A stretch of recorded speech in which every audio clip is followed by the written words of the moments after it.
जय श्री राम एवरीवन, जय श्री कृष्णा। सो अगर मैरिज को लेकर के आप डिसीजंस नहीं ले पा रहे हैं, इट्स लाइक कि आप डिसाइड नहीं कर पा रहे हैं कि यू शुड गेट मैरिड, कहाँ से आएगा वो परफेक्ट पार्टनर, वो छोड़ो ना। सो आपके लिए क्या गाइडेंस है? सबसे पहले तो आपको भगवान जी कुछ बताना चाह रहे हैं। जो भी लोग मैरिज को लेकर के बहुत ज़्यादा परफेक्शन में होंगे कि मैरिज ही नहीं हो पा रहा है या कुछ बहुत प्रॉब्लमैटिक है, क्या करेंगे? जितना ज़्यादा आप स्पिरिचुअलिटी में हो सके उतना ज़्यादा आपका मैरिज से मन भागता जाएगा। एक जगत जानता है क्यों भागता जाएगा। अगर आप वास्तव में स्पिरिचुअलिटी में आएंगे तो शायद आप मैरिज से नहीं भागेंगे, ऐसा मेरा मानना है। क्योंकि फिर आप ये समझेंगे कि जरूरी नहीं है कि आपको एक ऐसे पाथ पे जाना पड़े जहाँ पर या तो आप बहुत पहले से ही लाइफ में अर्ली फेजेस में ही डिसाइड कर लो या पता कर लो कि आप किस रास्ते के लिए बने हैं और आपको आपका जवाब मिल चुका है, उसके बाद आप मैरिज में आराम से जा सकते हैं। बट अगर आपको फिर भी लग रहा है कि नहीं, देयर इज समथिंग रॉन्ग, तो कुछ टाइम और ले लो।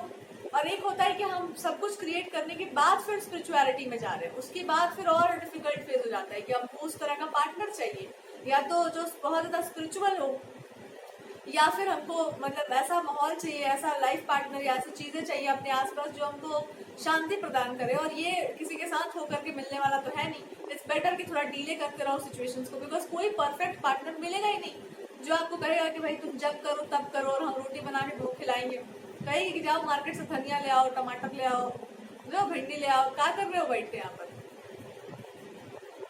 सो ये तो हमसे हो नहीं पाएगा, बिकॉज हम तो स्पिरिचुअल हैं, हम तो भगवान जी के भक्त हैं जी, हमसे तो हो नहीं पा रहा है। अच्छा, ये भक्ति में अगर आप हैं तो हमको लगता है कि टमाटर और भिंडी लाने में आपको खास प्रॉब्लम होगा। हाँ, अगर आपको इस बात का गुमान हो कि हम हैं तो अलग बात है, या आपको इस बात का हो कि मैं बहुत नॉलेजेबल हूँ तो मेरे चरण छुओ, है ना, उसको धो कैसे पानी पी जाओ, तो शायद आपको लगे कि हाँ ये अच्छी लड़की नहीं है, अच्छी औरत नहीं है। और उसके बाद अगर आप उसके नेचर को जान लें तो शायद आप ये भी उम्मीद ना करें कि वो पानी पैर धो के पिए, बिकॉज ये नारी का तो धर्म है ही। बट आप उसको मत सिखाइए, क्योंकि अगर आप सिखा करके उससे ये काम करवाएंगे तो पहली बात तो एक दिखावा होगा, और दूसरा कि आपका अहंकार इससे और पुष्ट होगा कि आप देवता हैं। तो ये उस औरत को समझने दीजिए, ये उसकी आध्यात्मिक यात्रा है कि वो तुम में ईश्वर को देखे या वो तुम में अपने देवता को देखे। आप भगवान की मूर्ति से बाहर निकल के नहीं बोलते कि देख देख मैं भगवान हूँ। अगर तुम हो उसके लायक तो तुम देख लो, अपनी मूर्ति पहचान लो। और अगर तुम नहीं भी हो तो भी अगर कॉन्स्टेंट उनको अच्छा लग गया आप में कुछ, तो आप एक दिन देख ही लेंगे, उनका ग्रेस ऐसा होगा। तो दो रास्ते, या तो तुम ऐसे बन जाओ कि एक ना एक दिन चाहे तुम प्लास्टिक के भी हो तब भी उस लड़की को लगे कि भैया भगवान थोड़ा साइड में रखते हैं, मेरा पति भैया ज्यादा बढ़िया आदमी है। क्योंकि भगवान को तो हम उतने अच्छे से नहीं जानते, लेकिन जब जरूरत पड़ा था तब मेरा स्पाउस मेरे साथ था, इसलिए यही मेरा भगवान है। आप ऐसे तो बन ही सकते थे। सो आई थिंक यहाँ पर टोटल आपको रीडिंग को स्टार्ट करने से पहले कुछ बातें बताई गई हैं कि भगवान का अर्थ ये नहीं होता है कि आपकी पूजा की जाए। भगवान का कभी कभी अर्थ ये भी होता है कि तुम दम भर गाली उली दिया जाए आपको। कुछ भक्त ऐसे भी है जो भगवान को गाली भी देते रहते हैं, पर उनका वो अलग तरह का भाव है, उनका प्रेम ऐसा है कि वो गाली भी देंगे तो भगवान को उसमें बड़ा आनंद आया कि चलो फाइनली बोला, कुछ बोलता था नहीं, कुछ सब मन में भर के रखता था। वो एक बहुत आंतरिक भाव होता है। वैसे ही भगवान का अर्थ बदल जाता है समय के अनुसार, परिस्थितियों के अनुसार या इंसान के अनुसार, उसकी भावना अलग हो सकती है। हो सकता है एक टाइम पर वो सच में पूजा करने लग जाए आपकी, उसका ऐसा मन हो तो।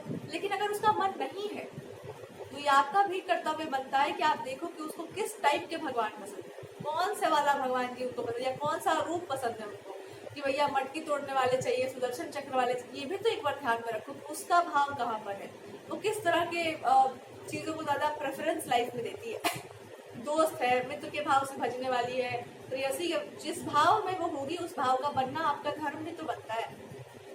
ये एक स्पेशल आपको दिया जा रहा है। लेकिन अगर आप अपने ज्ञान का अहंकार, शास्त्रों के नॉलेज का अहंकार, मेरे डिग्री का अहंकार, पैसा मेरे पास बहुत है, तो ये औरत के लिए कोई बहुत बड़ी बात नहीं है। शी विल बाय, एक बार उसका मन नहीं रमा तो फिर वो हमेशा या तो तुमको एटीएम मशीन की तरह ट्रीट करेगी, या तो तुमको ऐसा ट्रीट करेगी कि आ गई फिर 4 रोटी का पूरा, 4 रोटी इनका, 4 रोटी इनके फैमिली वालों का, ये ऐसे फिर उसका कॉन्सेप्ट चलेगा।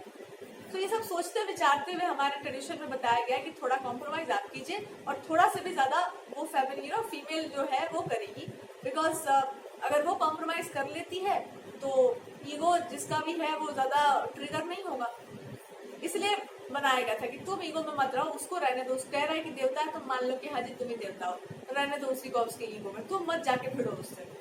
इसलिए लड़कियों को पहले कहा जाता है कि बी सबमिसिव। समझदारी इसी में है, बैल से नहीं लड़ना चाहिए। So that is what the guidance is. चलो हम रीडिंग को स्टार्ट करते हैं।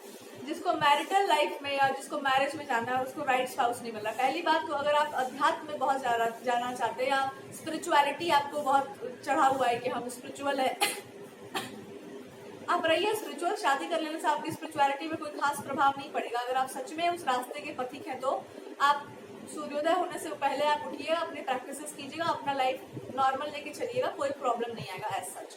अगर आप स्पिरिचुअल हैं तो कोई बात नहीं। अगर आप भक्ति में भी है, बहुत ज्यादा ईश्वर को मानते हैं, तब तो और अच्छी बात है। पूजा पाठ करना, रावण जैसा भी पति होगा तो उसको ना बताना कि गलत क्या है सही क्या है। मैरिज से भागने का कोई कॉन्सेप्ट हमको दिखाई नहीं दे रहा। दिखाई तब देगा जब आपको ये लगेगा कि हम स्पिरिचुअल है तो मेरा पार्टनर भी वही काम करे, उसी रास्ते से जाए। हो सकता है आप इमोशनल बहुत हो और वो लॉजिकल बहुत हो, तो उसका जो भी स्पिरिचुअलिटी है वो लॉजिक से ज्यादा जाता हो। तो बेस्ट पार्ट क्या होगा कि उसको सही रास्ते पर ले, या फिर या सत्य का रास्ता बताओ या ट्रूथ फिलॉसफी, उस तरफ की बातों में आप उसको लगा सकते हैं। तो आपको पार्टनर जैसा भी होगा उसके अकॉर्डिंगली आप उससे बात करके उसको अपने अकॉर्डिंगली थोड़ा बहुत आप एडजस्ट कराने का प्रयास कर सकते हैं, और बदले में थोड़ा बहुत आप भी उधर से हो सकते हैं। लेकिन अगर आप इस कंडीशन पे रहेंगे ना कि ये चेकलिस्ट पे ये होना चाहिए, ऐसा होना चाहिए, वैसा होना चाहिए, मेरे अकॉर्डिंगली होना चाहिए, तो तुम्हारे अकॉर्डिंगली कोई पागल नहीं हुआ इतना कि तुम्हारे अकॉर्डिंगली जीना स्टार्ट कर देगा। कोई नहीं पगलाया इतना, और अगर वो पगलाया होगा तो हम उसको फोन करके बोल देंगे कि इससे शादी मत करो, लड़की ठीक नहीं है, नाश कर देगी जीवन तुम्हारा। क्योंकि आपके अकॉर्डिंगली सब कुछ हो जाएगा तो इसका मतलब आप तानाशाह है ना, आप भी तो किसी के अकॉर्डिंगली रहिए।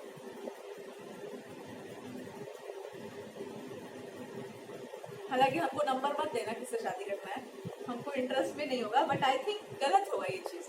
किसी की आजादी को छीनना नहीं चाहिए। और बेस्ट स्पिरिचुअल पार्ट ये होता है ना कि जो लोग को आप जितना देखेंगे रिस्ट्रिक्शंस में जीते हुए, और कुछ लोग ऐसे होते हैं जो जितना बड़ा फ्री माइंडेड होते हैं, बड़ा बच्चे जैसे होते हैं, तो आप उनसे कहो कि आप नियम बहुत मान लो तो वो नहीं मानेंगे, उनको नहीं रमेगा बहुत ज्यादा। उनसे आप कहो कि बहुत सीरियस हो जाओ तो वो नहीं होंगे, क्योंकि उनका नहीं है वैसा नेचर। उनका अध्यात्म, उनकी भक्ति वही है, उनको वैसे ही रहने दो, क्योंकि जैसा उसका मन इतना सिंपल सा है वो वैसे ही रहे। उसके लिए कुछ बहुत नियम वैसे भी नहीं लागू होते हैं। जिस दिन उसको लगेगा उस दिन वो करेगा जो भी करना है। तो आपको ओवरऑल यही बताया गया कि लोग जैसा भी है उसको एक्सेप्टेंस में लेकर चलिए। एक्सेप्टेंस आपकी स्पिरिचुअलिटी का प्रमाण होगा कि जैसे भी हो बढ़िया हो, तुम भगवान ही हो मेरे पास, खत्म। ये तुम्हारे अध्यात्म का प्रमाण होगा कि तुमने एक्सेप्ट कर लिया, बात वही खत्म हो गई। परफेक्ट पार्टनर कोई नहीं होता। आपके अकॉर्डिंगली परफेक्शन आप देख रहे हैं, तो आपके अकॉर्डिंग उस इंसान को चलाने से बेटर है आप खुद को थोड़ा और अच्छे से चैनलाइज कर लीजिए और अपने रूटीन को और अपने लाइफ को हैंडल कर लीजिए। कोई और सिचुएशन ऐसी आ सकती है जहां पर आपको ऐसा इंसान चाहिए जो आपसे थोड़ा ज्यादा एलिवेटेड हो, ताकि आपको थोड़ा बेटर फील हो ना, या आपको लगे कि कोई आपको क्रेडिट दे या कोई आपको अफर्म करे कि हाँ। ऐसा सिचुएशन पैरेलल चल सकता है कि आपको किसी इंसान से ये चाहिए कि हाँ I am also good enough, या आप चाहते हैं कि इंसान आपको कंसिडर करे, तो वो इंसान ऑलरेडी आपको कंसिडर करता है एज अ गुड पर्सन, लेकिन आपकी कुछ हरकतों के कारण हो सकता है उस इंसान को लग रहा है कि यार मतलब ये क्या है। तो आप एक्टिवली जाकर के कोशिश मत कीजिए कि वो इंसान आपको अच्छा समझे। वो इंसान ऑलरेडी आपको अच्छा समझता है, अगर आप उसकी लाइफ में प्रॉब्लम्स क्रिएट ना करें तो।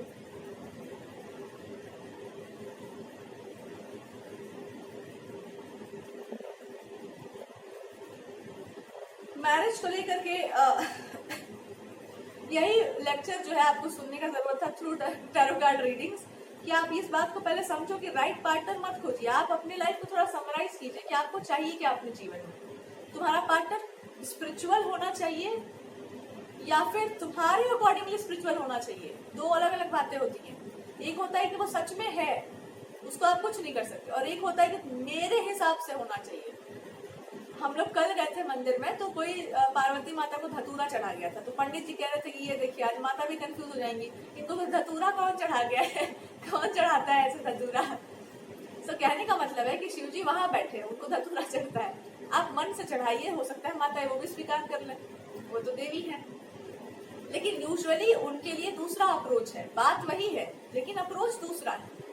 सो ऐसा है कि वो वहां पर तो नहीं थी, बट उनका अलग स्थान है और उससे हम लोग बहुत अलग तरीके से उनकी अर्चना की जाती है। उनका फेवरेट कुछ और ही है, पर ऐसा तो नहीं है कि कुछ और डिफरेंस है उन दोनों में, चढ़ता अलग अलग है सब कुछ। सो इट्स लाइक दैट कि आपके अनुसार हो, ये अलग बात है। ये तो बचपना वाला बात हो गया ना, ये तो अड़ियलपना हो गया। आप अगर थोड़ा सा डिटेल में देखेंगे तो आपको यही समझ आया कि उसका अपना है अप्रोच जीवन का, और हो सकता है वो उसमें बहुत सही हो। जैसे मान लो कि हम लोग खिलौना खरीदने जाते थे 4 लड़कियां हैं, तो सारे लड़कियां बार्बी डॉल्स नहीं खरीदती थी। कुछ लड़कियां तो ऐसी थी कि वो बिंदी और सिंदूर और इन सब चीजों में ज्यादा इंटरेस्ट रखेंगी। कुछ थी जो बैंगल्स खरीदती थी, कुछ लड़कियां थी जो बार्बी डॉल्स खरीदती थी, और कुछ हम लोग जैसे लोग थे जो इन सबसे कहते थे कि अरे यार इसे मैं कुछ नहीं रखा है समझदारी से काम लो। नहीं ऐसा नहीं था, इट्स लाइक कि हाँ बार्बी डॉल्स हम लोग भी करते हैं, बट डिपेंड करता है टाइमिंग पर। कभी कभी आपको टाइम परमिट नहीं करता, कभी कभी कुछ सामान बहुत डिफेक्टिव रहता है, बट कोई खरीद रहा होता है तो विल से कि नहीं नहीं ये सही नहीं होगा, but still they buy it. बस यही बात है, आपके लिए कहा जा रहा है कि मेले में तो सब आए, पर खरीदने वाला अपने अपने अकॉर्डिंगली चीजों को लेके जाता है। एक ही दुकान से आप 10 अलग अलग मूर्तियां खरीद सकते हैं, आपके अकॉर्डिंगली जो आपके भाग्य में होगा या जो आपके मन पे चढ़ा होगा आप उसको ले। अब आप कहेंगे कि अरे मेरी वाइफ ये वाला मूर्ति पसंद किया, हमको ये वाला मूर्ति पसंद आया, अब इसमें तो प्रॉब्लम है। नहीं, कोई प्रॉब्लम नहीं है। उसको भी भगवान ही पसंद आए, तुमको भी भगवान ही पसंद आए। उसको कृष्ण जी पसंद आए, तुमको राम जी पसंद आए तो दोनों को एक ही ना। अप्रोच अलग था, वो सीधे साधे से विचारे, और ये थोड़े से डिप्लोमेटिक है, बट है वही। तो इट्स लाइक दैट। तो आप क्यों चाह रहे, तो बचपना हो गया, तो कट्टरपना हो गया, ये तो जिद हो गई ना कि बचपन से सुनते आ रहे हैं वाइफ को एकदम हस्बैंड के प्रति सबमिसिव होना चाहिए। हो जाएगा, हो सकता है सामने तो आगे चल करके ऐसा आप दोनों का रिदम बन जाए, तालमेल बन जाए कि वो अपने आप हो जाए। हो सकता है ना, जैसे बांध लगाओ और नदी में बहुत उफान हो तो अपने आप बांध टूट जाता है। वैसे ही नियम या कुछ चीजें ऐसी हैं जो अपने आप मिक्स मैच हो जाएगा समय आने के बाद, but it will happen after some time. आप इसको वो नहीं लगा सकते कि अभी तक बांध टूटा क्यों नहीं, अरे पागलपन नहीं है। तो डिपेंड हो सकता है ऐसा ही आपका प्रारब्ध लिखा हो कि भाई slow and steady means the race, धीरे धीरे आप समझेंगे, बहुत सारी परिस्थितियां आएंगी। तो ऐसा सच लगा करके मत चलो अपने दिमाग में लॉजिक कि ऐसा ही होना चाहिए, काहे होगा भाई। लास्ट का message Prabhu to all the girls, अगर आप लड़की हो तो हम बहुत एजुकेटेड है यहाँ, बहुत नॉलेजेबल, हम इसी तरीके से बोलेंगे, इसी तरीके से अप्रोच करेंगे, गलत बात है। जब इंसान आपको बदलने पे तुला हो ना तो आपका भी एक जिद आ जाता है कि हम नहीं बदलेंगे, अब लो, तो ये भी गलत बात है। आप हो नॉलेजेबल, उसको सही टाइम पर या सही जगह पर यूज करो। ये सबका आपसे रिवर्स ऐसा भी हो सकता है कि आपको लगे कि नहीं ना भगवान ही बढ़िया है, दादा तुमसे तो दूर ही रहना अच्छा है, तुमसे तो प्रैक्टिकल अप्रोच करना अच्छा है। So God is actually trying to tell you कि हम तो अच्छे हैं ही, हमको तो पता ही है, वो भी अच्छा है, वो अपने तरीके का अच्छा है, उसको भी वैसे ही अटेंशन दो जैसा वो अच्छा है। मतलब उसका बढ़िया से पोटेंशियल देख लो, उसको जान लो, समझ लो, उसके नेचर को जान लो, उससे दोस्ती कर लो। मित्रता सबसे बेस्ट रिलेशनशिप होता है, उससे फ्रेंडशिप करो, उस इंसान को जानो कि उसका नेचर कैसा है। उसको गाली वाली देने से बढ़िया है कि उसका नेचर जान लो, उसके बाद आपको भी लगेगा कि हाँ यार ये तो बढ़िया इंसान है, तो एकदम तुम्हारे जैसा है प्रभु, ऐसा आपको लग सकता है। भगवान जी को पता है ना, इसलिए पहले ही से बोल के रखे हुए हैं। S of wands, I feel like कि कुछ लोगों को ऐसा होगा कि करियर, काम, ये सब चीजों को लेकर के भी होगा कि मेरा पार्टनर ऐसा होना चाहिए, वैसा होना चाहिए, उसके अकॉर्डिंगली होना चाहिए, मेरे फील्ड से होना चाहिए, इसी तरीके का होना चाहिए। और ऐसा एक फील्ड थोड़ा अलग हो सकता है, उसका काम वही होगा, फील्ड थोड़ा अप्रोच अलग हो सकता है, या फिर मे बी डिफरेंट हो सकता है थोड़ा तुमसे, बट आप कहोगे कि मेरे अकॉर्डिंगली काम कर लो ना, वो कहना चाहिए कि तुम मेरे अकॉर्डिंगली काम करो। ये नियम बना के रखो, काम सबका अपना। मान लो कि हमको पनीर का सब्जी बनाने बहुत अच्छे से आता है और आपको भिंडी अच्छे से आता बनाने, आप कह रहे हैं कि पनीर वाला इंग्रेडिएंट भिंडी में डाल दो, अरे नहीं डालेंगे भैया, अगर आप हमसे प्यार करते हैं तो आप यही काम कीजिए। पागल है क्या आप? अगर हम आपसे प्यार करते हैं तब आपसे यही बोलेंगे कि पनीर का इंग्रेडिएंट अगर भिंडी में डालेंगे तो पनीर भी नाश होगा और भिंडी भी। समझ में क्यों नहीं आ रहा? उसका इंग्रेडिएंट कम हो जाएगा। ये होता है ना प्यार। 6 ऑफ वैंड्स इन रिवर्स से आप ये भी बोला जा रहा है आपसे कि कुल मिला के यही बात है कि जो आपका अप्रोच है, अगर आप किसी परिस्थिति को ठीक से जानते हैं तो जो आपका अप्रोच है, अगर आपने बोल दिया है कि भिंडी में तुम पनीर का मसाला डालोगी तो नाश ही होगा, और सामने वाला नहीं मान रहा है तो नाश हो जाने दो, तुम दूसरा सब्जी बना देना। समझ में आ गया होगा आपको हम क्या बताना चाह रहे हैं। और जब आप इस बात को समझ जाएंगे, आपकी अपनी पर्सपेक्टिव्स के अनुसार आपका राइट पार्टनर आपके नेत्रों के समक्ष प्रकट होगा और आप हाथ में वरमाला लेके खड़े होंगे। सो ये जब आप समझ जाए इस बात को, तभी आपकी मैरिज की टाइमलाइन आ जाएगी और तभी आपका मैरिज